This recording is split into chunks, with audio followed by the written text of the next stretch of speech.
வணக்கம் பூனை பெற்றோர்களே மற்றும் வருங்கால பெற்றோர்களே, நீங்கள் உங்கள் வாழ்க்கையை என்றென்றைக்குமாக மாற்றப்போகும் ஒரு முடிவை எடுக்கப் போகிறீர்கள்.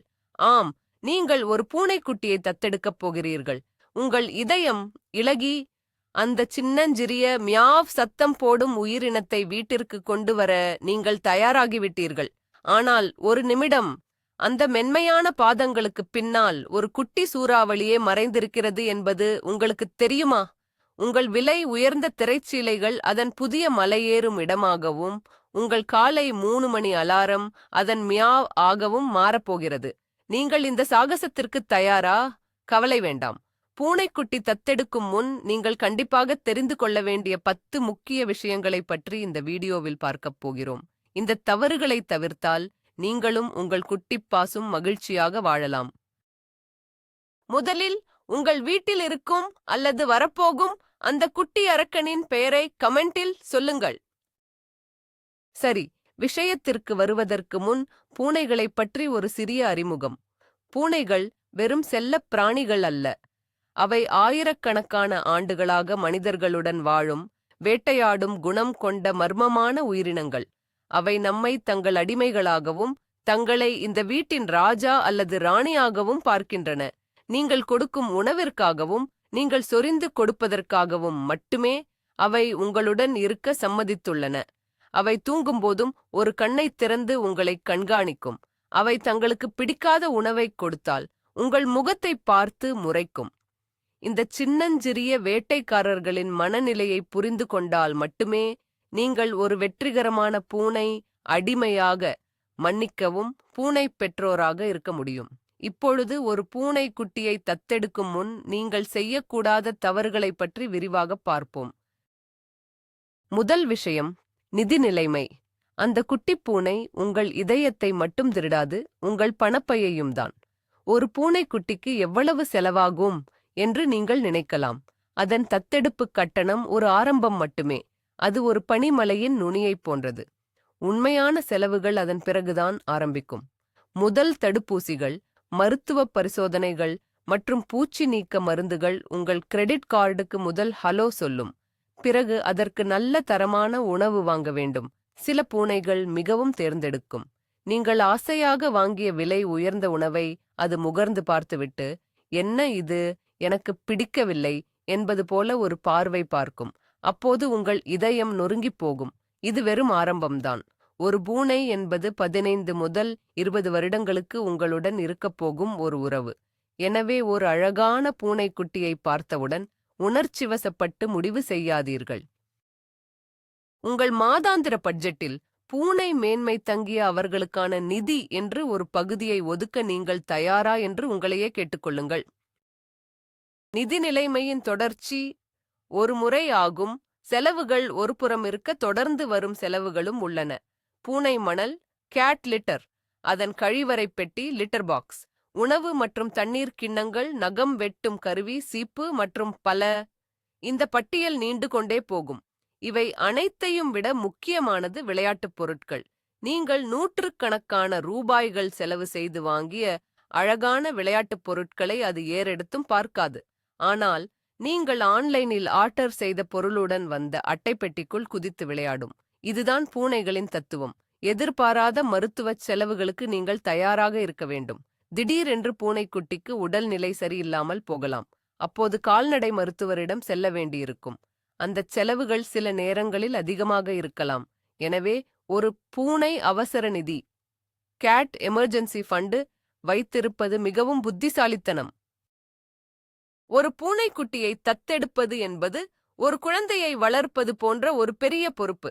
அந்த பொறுப்பை ஏற்க உங்கள் நிதிநிலையிடம் கொடுக்கிறதா என்பதை உறுதி செய்து கொள்ளுங்கள். இரண்டாவது விஷயம், உங்கள் நேரமும் கவனமும்.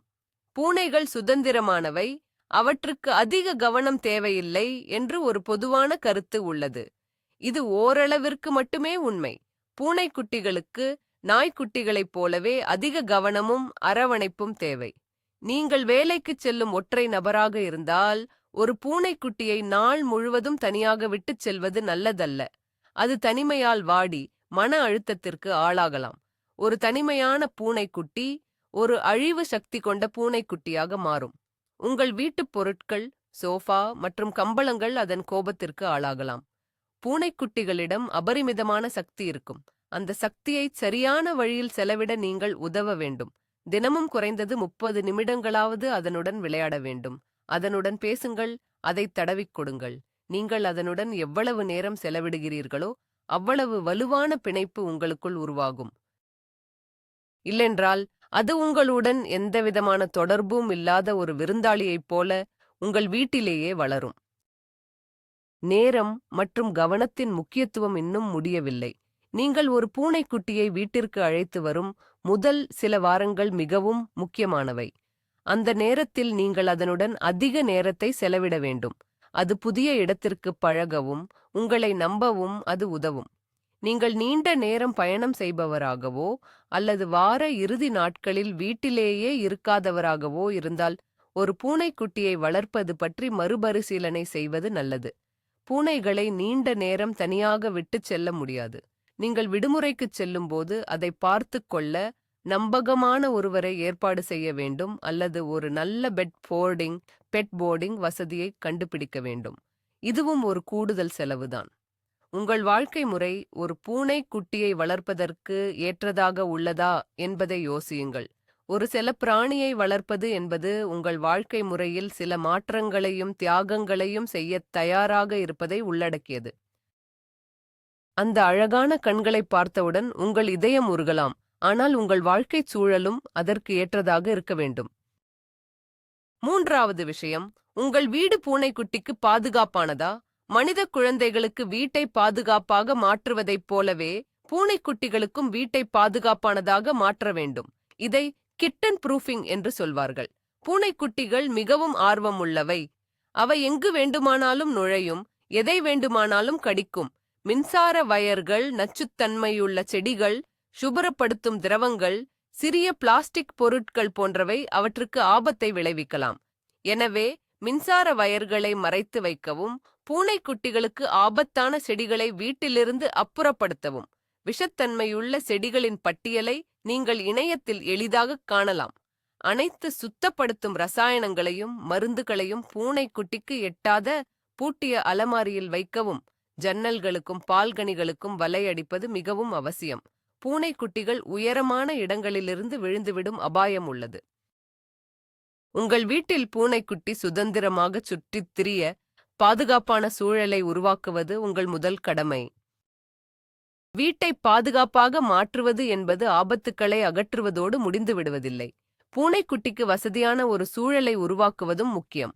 அதற்கு ஒரு இடம் தேவை. அது ஒளிந்து கொள்ள, ஓய்வெடுக்க மற்றும் பாதுகாப்பாக உணர ஒரு இடம். ஒரு அட்டை பெட்டி அல்லது ஒரு சிறிய பூனை வீடு இதற்கு உதவும். அதன் உணவு மற்றும் தண்ணீர் கிண்ணங்களை அமைதியான, அதிகம் நடமாட்டம் இல்லாத இடத்தில் வைக்கவும். மிக முக்கியமாக அதன் கழிவறை பெட்டியை லிட்டர் பாக்ஸ் உணவு இருக்கும் இடத்திலிருந்து தள்ளி சுத்தமான, எளிதில் அணுகக்கூடிய இடத்தில் வைக்கவும். சில பூனைகளுக்கு மூடிய கழிவறை பெட்டிகள் பிடிக்கும், சிலவற்றிற்கு திறந்தவை பிடிக்கும். நீங்கள் சோதித்துப் பார்க்க வேண்டும். உங்கள் வீடு ஒரு அடுக்குமாடி குடியிருப்பில் ஒரு சிறிய அறையாக இருந்தாலும் சரி, ஒரு பெரிய பங்களாவாக இருந்தாலும் சரி, அந்த இடத்தை பூனைக்குட்டியின் பார்வையில் இருந்து பார்த்து அதற்கு ஏற்றவாறு மாற்றுவது உங்கள் உறவின் முதல் படியை வெற்றிகரமாக எடுத்து வைப்பதற்குச் சமம். உங்கள் புதிய குடும்ப உறுப்பினரை வரவேற்பதற்கு உங்கள் வீடும் தயாராக இருக்க வேண்டும். நான்காவது விஷயம், ஒவ்வாமை, அலர்ஜீஸ். இது மிகவும் முக்கியமான ஒன்று. உங்களுக்கு அல்லது உங்கள் குடும்பத்தில் உள்ள யாருக்காவது பூனைகளால் ஒவ்வாமை இருக்கிறதா என்பதை முன்கூட்டியே சரிபார்த்துக் கொள்ளுங்கள். எனக்கு பூனைகள் என்றால் மிகவும் பிடிக்கும், ஆனால் எனக்கு தும்மல் வருகிறது என்று சொல்வது மிகவும் வருத்தமான விஷயம். பூனைகளின் உரோமம், உமிழ்நீர் மற்றும் தோலில் இருந்து வரும் பொடுகு போன்றவை ஒவ்வாமையை ஏற்படுத்தலாம். ஒரு பூனைக்குட்டியை வீட்டிற்கு அழைத்து வந்த பிறகு உங்களுக்கு ஒவ்வாமை இருப்பது தெரிய வந்தால் அது உங்களுக்கும் அந்த பூனைக்குட்டிக்கும் மிகவும் வேதனையானதாக இருக்கும். அந்த பூனைக்குட்டியை திரும்பக் கொடுப்பது என்பது ஒரு இதயத்தை உடைக்கும் செயல். எனவே தத்தெடுக்கும் முன் பூனைகள் இருக்கும் ஒரு நண்பரின் வீட்டிற்குச் சென்று சிறிது நேரம் செலவிடுங்கள், அல்லது ஒரு விலங்குகள் காப்பகத்திற்குச் சென்று பூனைகளுடன் பழகுங்கள். உங்களுக்கு ஏதேனும் ஒவ்வாமை அறிகுறிகள் தெரிகிறதா என்று பாருங்கள். தேவைப்பட்டால் ஒரு மருத்துவரை அணுகி ஒவ்வாமை பரிசோதனை செய்து கொள்வது நல்லது. இது வருமுன் காப்பதாகும். ஒவ்வாமை பிரச்சனைக்கு சில தீர்வுகள் உள்ளன, ஆனால் அவை எல்லோருக்கும் வேலை செய்யாது. ஹைப்போஅலர்ஜெனிக் பூனை இனங்கள் என்று சில உள்ளன. அவை ஒவ்வாமையை ஏற்படுத்தும் புரதத்தை குறைவாக உற்பத்தி செய்கின்றன. ஆனால் 100% ஒவ்வாமையை ஏற்படுத்தாத பூனை என்று எதுவும் இல்லை. மேலும் இந்த இனங்கள் மிகவும் விலை உயர்ந்தவையாக இருக்கலாம். சில மருந்துகள் மற்றும் காற்று சுத்திகரிப்பான்கள் ஏர் பியூரிஃபையர்ஸ் ஒவ்வாமையின் அறிகுறிகளை குறைக்க உதவும்.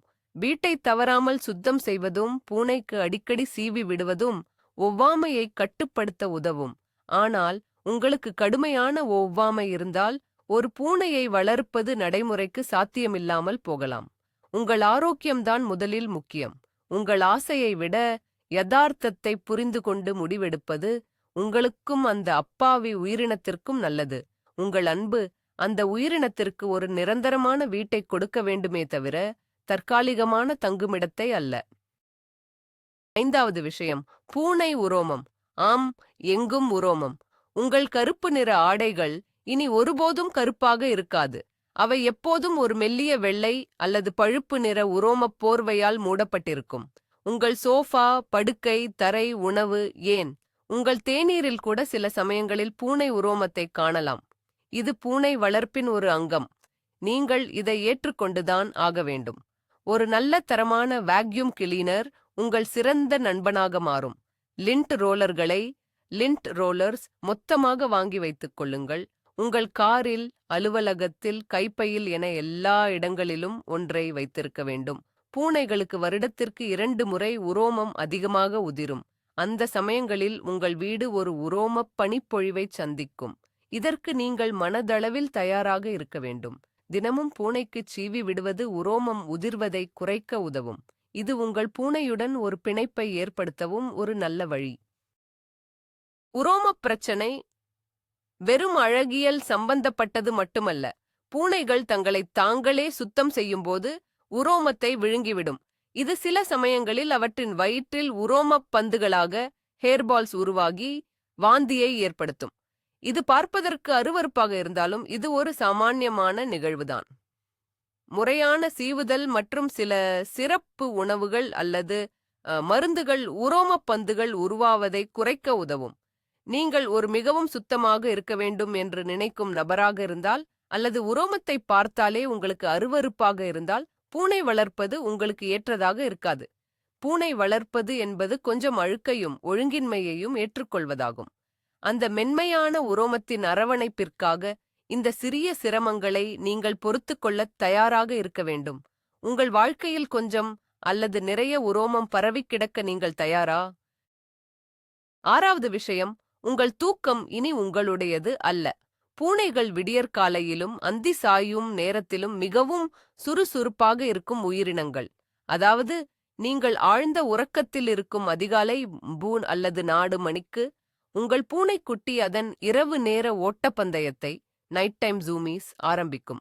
அது உங்கள் படுக்கையின் மீது குதிக்கும், உங்கள் கால்களை வேட்டையாடும், உங்கள் முகத்தின் மீது ஏறி அமர்ந்து கொள்ளும் அல்லது காரணமே இல்லாமல் சத்தமாக மியாஃப் என்று கத்தும். அதன் நோக்கம் உங்களை எழுப்பி உணவு கேட்பதாகவோ அல்லது விளையாட அழைப்பதாகவோ இருக்கலாம். ஆரம்பத்தில் இது வேடிக்கையாக இருக்கலாம், ஆனால் நாளடைவில் இது உங்கள் தூக்கத்தைக் கெடுத்து உங்களை ஒரு ஜாம்பி மாற்றக்கூடும். உங்கள் தூக்கம் உங்களுக்கு மிகவும் முக்கியம் என்றால் இந்த விஷயத்தை கருத்தில் கொள்ளுங்கள். பூனைக்குட்டிகள் வளர வளர அவற்றின் தூக்க பழக்கம் மாறும், ஆனால் சில பூனைகள் வாழ்நாள் முழுவதும் இந்த அதிகாலை சேட்டைகளைத் தொடரும். இந்த இரவு நேரத் தொந்தரவுகளைக் குறைக்க சில வழிகள் உள்ளன. படுக்கைக்குச் செல்வதற்கு முன் பூனைக்குட்டியுடன் நன்றாக விளையாடி அதன் சக்தியை எல்லாம் தீர்த்து விடுங்கள். பிறகு அதற்கு இரவு உணவைக் கொடுங்கள். வயிறு நிறைந்தவுடன் அது நீண்ட நேரம் தூங்க வாய்ப்புள்ளது. உங்கள் படுக்கையறை கதவை மூடி வைப்பது ஒரு தீர்வு, ஆனால் அது வெளியே நின்று கொண்டு சோகமாக மியாஃப் என்று கத்தலாம் அல்லது கதவை பிராண்டலாம். அது உங்கள் இதயத்தை மேலும் உடைக்கும். காது அடைப்பான்களை இயர் பிளக்ஸ் பயன்படுத்துவது மற்றொரு வழி. முக்கியமாக அது கத்தும்போது நீங்கள் எழுந்து சென்று அதற்கு உணவு கொடுக்கவோ அல்லது விளையாடவோ கூடாது. அப்படிச் செய்தால் ஓ, நான் கத்தினால் எனக்கு வேண்டியது கிடைக்கும் என்று அது கற்றுக்கொள்ளும். இந்த நடத்தையை புறக்கணிப்பது கடினம். ஆனால் நீண்ட காலத்திற்கு இதுதான் சிறந்த தீர்வு. உங்கள் தூக்கத்தை ஒரு சிறிய புஷி சர்வாதிகாரியிடம் தியாகம் செய்ய நீங்கள் தயாரா என்பதை நீங்கள்தான் முடிவு செய்ய வேண்டும். 7வது விஷயம், நகக்கீறல்கள். உங்கள் தளபாடங்கள் மற்றும் உங்கள் தோல் இரண்டிற்கும் ஆபத்து. பூனைகளுக்கு தங்கள் நகங்களை கூர்மையாக வைத்துக் கொள்ளவும், தங்கள் எல்லையை மார்க் செய்யவும் மற்றும் நீட்டி நிமிரவும் ஸ்ட்ரெச்சிங் எதையாவது பிராண்ட வேண்டியது அவசியம். இது அவற்றின் இயல்பான குணம். இதற்கு அவை உங்கள் புதிய விலை உயர்ந்த சோஃபாவையோ அல்லது மர சாமான்களையோ தேர்ந்தெடுக்கலாம். வேண்டாம் என்று நீங்கள் கத்தினாலும் அது அதை பொருட்படுத்தாது. நீங்கள் அதை தடுக்க முயன்றால் அது உங்களையும் பிராண்டி விடக்கூடும். பூனைக்குட்டிகளின் நகங்கள் ஊசி போல கூர்மையாக இருக்கும். நீங்கள் அதனுடன் விளையாடும்போது அது உங்களை கீறிவிட வாய்ப்புள்ளது. இது வேண்டுமென்றே செய்யப்படுவதில்லை, விளையாட்டின் ஒரு பகுதிதான். ஆனால் அந்த கீறல்கள் வலியை ஏற்படுத்தும். இதற்கு தயாராக இருங்கள். உங்கள் வீட்டில் இனி கீறல் விழாத ஒரு பொருள் கூட இருக்காது. இந்த பிரச்சனைக்கு தீர்வு இருக்கிறது. பூனைகளின் நகங்களை வெட்டிவிடுவது. டிக்ளாவிங் ஒருபோதும் தீர்வாகாது. அது ஒரு கொடூரமான செயல். அதற்கு பதிலாக அதன் நகங்களை நியாமிதமாக வெட்டிவிடுங்கள். Nail trimming. இதற்கு பழக்கப்படுத்த சிறிது காலம் ஆகலாம்.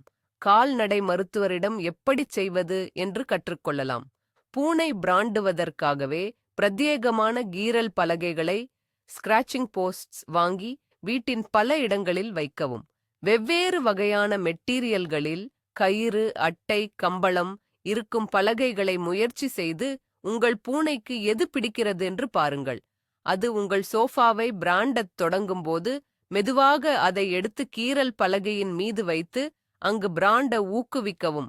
நீங்கள் பொறுமையாக இருந்தால் சரியான இடத்தில் பிராண்ட் அது கற்றுக்கொள்ளும். உங்கள் பொருட்களையும் உங்கள் தோலையும் பாதுகாக்க இந்த முயற்சிகளை எடுக்க நீங்கள் தயாராக இருக்க வேண்டும். 8வது விஷயம், மற்ற செல்லப்பிராணிகளுடன் பழகுதல். உங்கள் வீட்டில் ஏற்கனவே ஒரு நாய், பூனை அல்லது வேறு செல்லப்பிராணி இருக்கிறதா? அப்படியானால் ஒரு புதிய பூனைக்குட்டியை அறிமுகப்படுத்துவது மிகவும் மெதுவாகவும் கவனமாகவும் செய்யப்பட வேண்டிய ஒரு செயல். நீங்கள் ஒரு புதிய பூனைக்குட்டியை நேராக வீட்டிற்குள் கொண்டு வந்து உங்கள் பழைய செல்லப்பிராணியின் முன் விட்டால் அது ஒரு போர்க்களமாக மாற வாய்ப்புள்ளது. ஏற்கனவே இருக்கும் பிராணி தன் எல்லையில் ஒரு புதிய ஆக்கிரமிப்பாளரைக் கண்டு கோபப்படலாம் அல்லது பயப்படலாம். இது அவற்றுக்கு இடையே நிரந்தரமான ஒரு பகையை உருவாக்கிவிடக்கூடும். இது அனைத்து பிராணிகளுக்கும் மிகுந்த மன அழுத்தத்தை ஏற்படுத்தும். எனவே அவை தானாக பழகிக்கொள்ளும் என்று ஒருபோதும் நினைக்காதீர்கள். முறையான அறிமுகம் மிகவும் அவசியம். இதற்கு சில நாட்கள் அல்லது வாரங்கள் கூட ஆகலாம். உங்கள் பொறுமை இங்கு மிகவும் சோதிக்கப்படும். புதிய பூனைக்குட்டியை முதலில் ஒரு தனி அறையில் உணவு, தண்ணீர் மற்றும் கழிவறை பெட்டியுடன் வைக்கவும். பழைய மற்றும் புதிய பிராணிகள் ஒன்றையொன்று பார்க்கவோ தொடவோ அனுமதிக்காதீர்கள். ஆனால் கதவின் அடியிலிருந்து ஒன்றின் வாசனையை மற்றொன்று நுகரட்டும். சில நாட்களுக்குப் பிறகு அவற்றின் படுக்கைகளையோ அல்லது விளையாட்டுப் பொருட்களையோ பரிமாறிக்கொள்ளுங்கள். இதன் மூலம் அவை ஒன்றின் வாசனையை மற்றொன்றுடன் தொடர்புபடுத்திக் கொள்ளும். பிறகு ஒரு கண்ணாடி கதவு வழியாகவோ அல்லது ஒரு சிறிய திறப்பின் வழியாகவோ ஒன்றையொன்று பார்க்க அனுமதியுங்கள். எல்லாம் சரியாகப் போனால் உங்கள் மேற்பார்வையில் குறுகிய நேரத்திற்கு அவற்றை ஒரே அறையில் சந்திக்க வைக்கலாம். இந்த செயல்முறை முழுவதும் அமைதியாகவும் நேர்மறையாகவும் இருங்கள். அவற்றுக்கு விருந்துகள் கொடுத்து பாராட்டுங்கள். அவசரப்படாதீர்கள். ஒவ்வொரு பிராணியும் வித்தியாசமானது. சில விரைவாக பழகிவிடும், சிலவற்றிற்கு அதிக காலம் தேவைப்படும். உங்கள் வீட்டில் அமைதியை நிலைநாட்ட இந்த மெதுவான செயல்முறைக்கு நீங்கள் தயாரா? 9வது விஷயம், பூனைகளின் விசித்திரமான குணங்கள். பூனைகள் மர்மமானவை, சில சமயங்களில் விசித்திரமானவை. அவை அட்டை பெட்டிகளை விரும்பும், திடீரென்று காரணமே இல்லாமல் வீட்டைச் சுற்றி ஓடும், சுவரையே வெறித்து பார்த்துக் கொண்டிருக்கும். உங்கள் மடிக்கணினியின் மீது வந்து படுத்துக்கொள்ளும். குறிப்பாக நீங்கள் ஒரு முக்கியமான வேலையில் இருக்கும்போது. நீங்கள் படிக்கும் புத்தகத்தின் மீது ஏறி அமர்ந்து கொள்ளும். அவை உங்களை நேசிக்கின்றன, ஆனால் அதை வித்தியாசமான வழிகளில் காட்டும். தலையால் மெதுவாக மோதுவது, ஹெட் பண்டிங். உங்கள் மீது உடலை உரசுவது மற்றும் மெதுவாக மியாவ் சத்தம் போடுவது போன்றவை அவை அன்பு காட்டும் வழிகள். ஆனால் சில சமயங்களில் நீங்கள் அதை தடவிக் கொண்டிருக்கும்போது திடீரென்று உங்கள் கையை கடித்துவிடும். இது அன்புக்கடி, லவ் பைட் அல்லது போதும் நிறுத்து என்பதற்கான அறிகுறியாக இருக்கலாம். அவற்றின் உடல் மொழியை புரிந்து கொள்ள நீங்கள் கற்றுக்கொள்ள வேண்டும். வாலாட்டும் நாய்களைப் போல அவை வெளிப்படையானவை அல்ல. பூனைகளின் இந்த விசித்திரமான நடத்தைகளை புரிந்து கொள்ள முயற்சி செய்யுங்கள். அவை ஏன் பெட்டிகளை விரும்புகின்றன? கார்ன்கே ஆடி வாத்திக்கு ஒரு பாதுகாப்பான மறைவான உணர்வை தருகிறது. அவை ஏன் இரவு நேரங்களில் ஓடுகின்றன? கார்ன்கே அவை இரவில் வேட்டையாடும் குணம் கொண்டவை. அவற்றின் ஒவ்வொரு செயலுக்கும் பின்னால் ஒரு காரணம் இருக்கும்.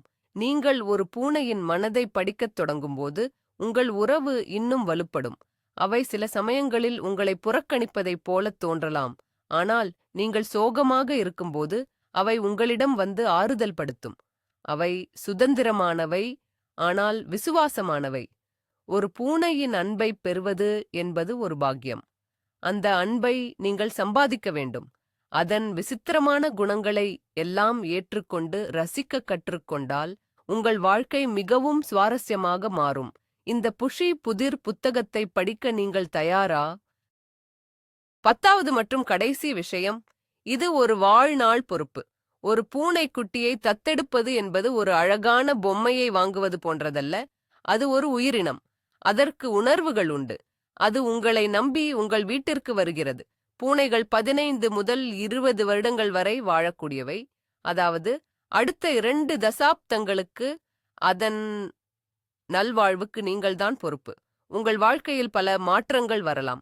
நீங்கள் வீடு மாறலாம், திருமணம் செய்து கொள்ளலாம், உங்களுக்கு குழந்தைகள் பிறக்கலாம். இந்த எல்லா சூழ்நிலைகளிலும் உங்கள் பூனை உங்கள் குடும்பத்தின் ஒரு அங்கமாகத் தொடர வேண்டும். பல பேர் வாழ்க்கைச் சூழல் மாறும் தங்கள் செல்லப்பிராணிகளை கைவிட்டு விடுகிறார்கள். இது ஒரு மன்னிக்க முடியாத செயல். ஒரு பூனையை தத்தெடுக்கும் முன் அடுத்த 20 வருடங்களுக்கு இந்த உயிரினத்தை பார்த்து கொள்ள நான் தயாரா என்று உங்களையே கேட்டுக்கொள்ளுங்கள். ஒரு செல்லப்பிராணியை கைவிடுவது என்பது அதன் உலகத்தையே தலைகீழாக புரட்டிப் போடுவதற்குச் சமம். அது மனதளவில் மிகவும் பாதிக்கப்படும். எனவே இந்த முடிவை மிகவும் நிதானமாகவும் பொறுப்புடனும் எடுங்கள். ஒரு பூனை உங்களுக்கு நிபந்தனையற்ற அன்பையும் முடிவில்லாத மகிழ்ச்சியையும் எண்ணற்ற சிரிப்பு தருணங்களையும் கொடுக்கும். உங்கள் மோசமான நாட்களில் அது உங்கள் அருகில் இருக்கும். அதன் மென்மையான பர் சத்தம் உங்கள் மன அழுத்தத்தை குறைக்கும். பதிலுக்கு அதற்குத் தேவையானது ஒரு பாதுகாப்பான வீடு, நல்ல உணவு மற்றும் உங்கள் அன்பு மட்டுமே. இது ஒரு பெரிய பொறுப்பு, ஆனால் அதற்கு கிடைக்கும் பலன் விலைமதிப்பற்றது. நீங்கள் இந்த நீண்ட கால உறவுக்கு தயாராக இருந்தால் ஒரு பூனைக்குட்டியை தத்தெடுங்கள். உங்கள் வாழ்க்கை அன்பால் நிறையும். இல்லையென்றால் விலங்குகள் காப்பகங்களுக்கு நன்கொடை அளிப்பதன் மூலமோ அல்லது அங்கு தன்னார்வலராகச் சேவை செய்வதன் மூலமோ உங்கள் பூனை அன்பை வெளிப்படுத்தலாம். சரி நண்பர்களே, இப்போது அந்த புஷி தலையில் என்ன ஓடுகிறது என்பது உங்களுக்கு ஓரளவு புரிந்திருக்கும் என்று நம்புகிறேன். ஒரு பூனைக்குட்டியை தத்தெடுப்பது என்பது வெறும் மகிழ்ச்சி மட்டுமல்ல, அது ஒரு பெரிய பொறுப்பு. நிதி, நேரம், பொறுமை மற்றும் நிறைய அன்பு தேவை. இந்த வீடியோவில் சொன்ன விஷயங்களை மனதில் கொண்டு நீங்கள் சரியான முடிவை எடுப்பீர்கள் என்று நம்புகிறேன். ஆம், அவை உங்கள் சோஃபாவை கீறலாம், உங்கள் தூக்கத்தை கெடுக்கலாம், உங்கள் ஆடைகள் முழுவதும் உரோமத்தை நிரப்பலாம். ஆனால் ஒரு நீண்ட கடினமான நாளுக்குப் பிறகு அது உங்கள் மடியில் வந்து படுத்து மெதுவாக பர் என்று சத்தம் போடும்போது இந்த எல்லா சிரமங்களும் ஒன்றுமே இல்லை என்று தோன்றும். ஏனென்றால் அவற்றின் அன்பு தூய்மையானது. இந்த வீடியோ உங்களுக்கு பிடித்திருந்தால் லைக் செய்யுங்கள், உங்கள் நண்பர்களுக்கு ஷேர் செய்யுங்கள், மேலும் எங்கள் சேனலுக்கு சப்ஸ்கிரைப் செய்ய மறக்காதீர்கள். இறுதியாக ஒரு கேள்வி. ஒரு பூனைக்குட்டியை தத்தெடுத்த பிறகு உங்கள் வாழ்க்கையில் ஏற்பட்ட வேடிக்கையான அல்லது மறக்க முடியாத மாற்றம் என்ன? உங்கள் கதைகளை கீழே கமெண்டில் பகிர்ந்து கொள்ளுங்கள்.